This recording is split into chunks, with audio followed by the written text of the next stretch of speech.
এই যে জেনারেশন, এই জেনারেশনকে ভয় করুন, এই জেনারেশনকে ভয় করুন।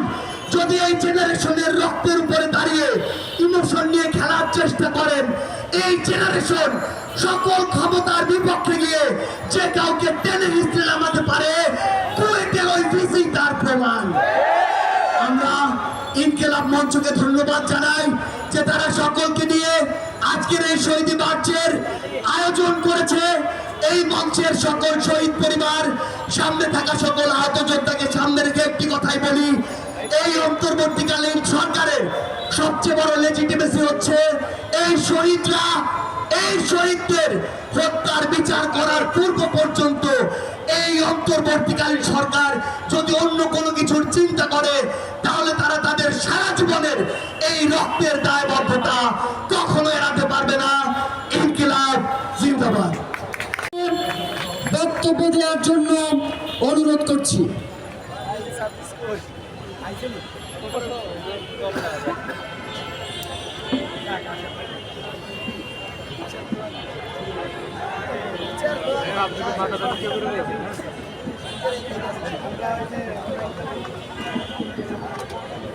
এই পাশের জায়গাটা ফাঁকা করে দেন, স্টেজের এই পাশের জায়গাটা সবাই ফাঁকা করে দেন, এখানে কেউ থাকবে না।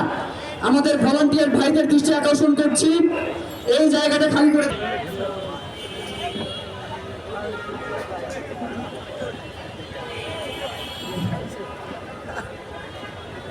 আজ এই শাহবাগের উন্মুক্ত মঞ্চে আমরা আবারও দাঁড়িয়েছি। জুলাই অভ্যুত্থানের 8 মাস পেরিয়ে 9 মাসে গিয়ে দাঁড়িয়েছি।